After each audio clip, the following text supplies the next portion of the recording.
Hi everyone, welcome back to my kitchen. Today we're making Guineitos en Escabeche, or in English, the best translation I was able to find is pickled green bananas. We have green bananas in the island all year round, so this is a very common dish.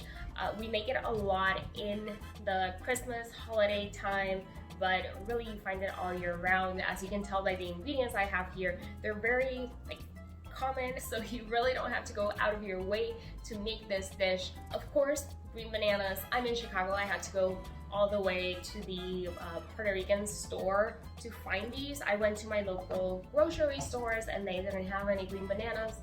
So I think if you don't live in a predominantly Hispanic area, you might have to venture out a little bit to try to find the green bananas.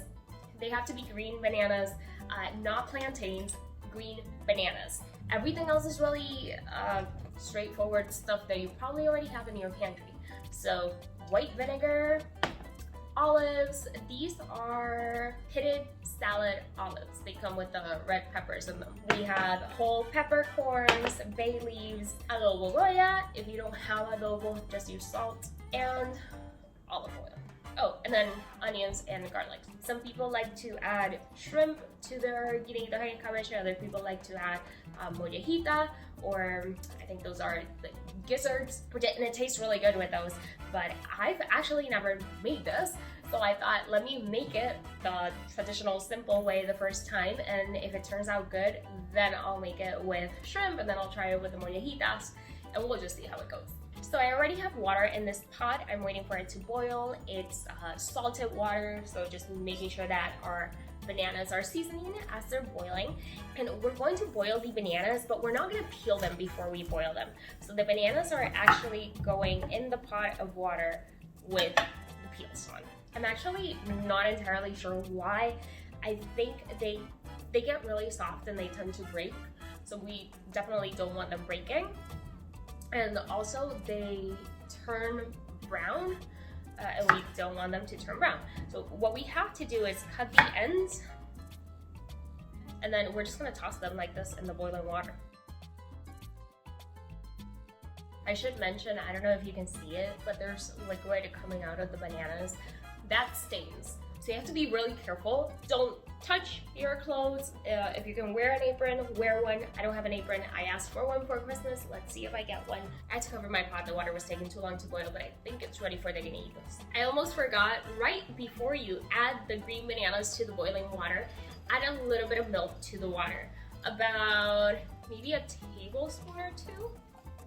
There you go. I believe the whole purpose of adding milk is that it keeps the bananas from turning black. I know we're keeping the peels on them and that's one of the reasons, but the milk also helps. Okay, so the bananas are gonna boil for 20 minutes. Now we're gonna prepare the oil and vinegar mixture that we're gonna toss the bananas in. I already chopped 3 cloves of garlic. Now I'm going to slice a whole white onion.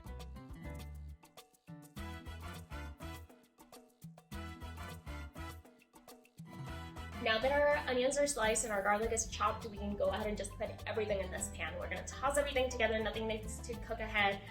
Everything just comes together in one pot, which is great. By the time the green bananas are done, we should be done with this.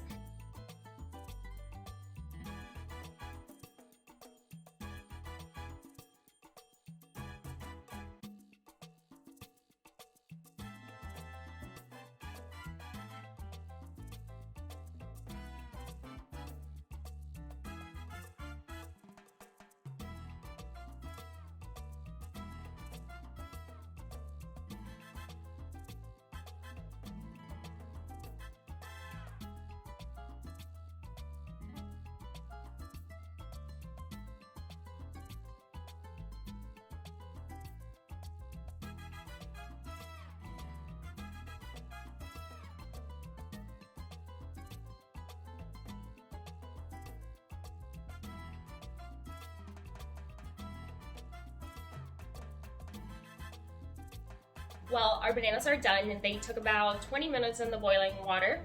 Our escabeche is still here simmering. I like my onions to be very soft. I don't like crunchy onions. If you like crunchy onions, then just turn the stove off when they reach that texture that you like. Again, I don't like crunching onions, so I'm just gonna let this simmer away while I work with my bananas. The peel actually started coming off, which is really great because now I don't have to put in that much effort. This is what our banana looks like. Pretty soft, but it's not falling apart, which is what we wanted. So what I'm gonna do now is just all of my bananas, chop it into about 1/2 inch pieces. So, yep, like this. I always see this stored in glass containers. Do you have to store? I was about to put that in the hot stove top.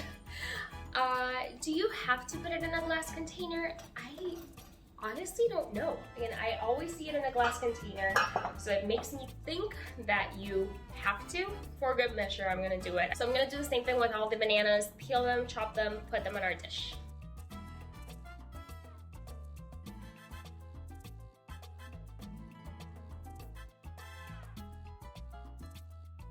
Now our final step is just tossing the escabeche over the guineitos, and this smells amazing. I have to be really careful. I don't want this splashing on my clothes.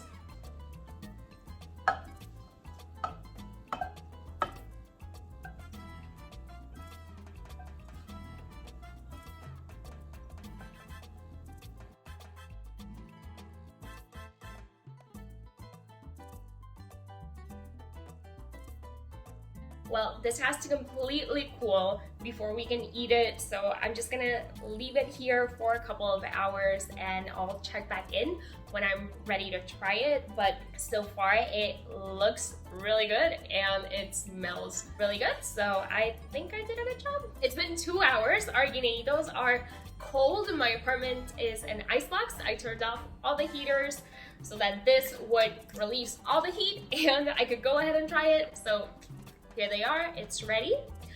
I am very excited for this. I mentioned this is my first time making guineitos en escabeche. Here we go. I have a good bite of the green banana, I have olives in there, I have the onions, and I even have a peppercorn, which I'm hoping I don't bite into it, I'll just swallow it.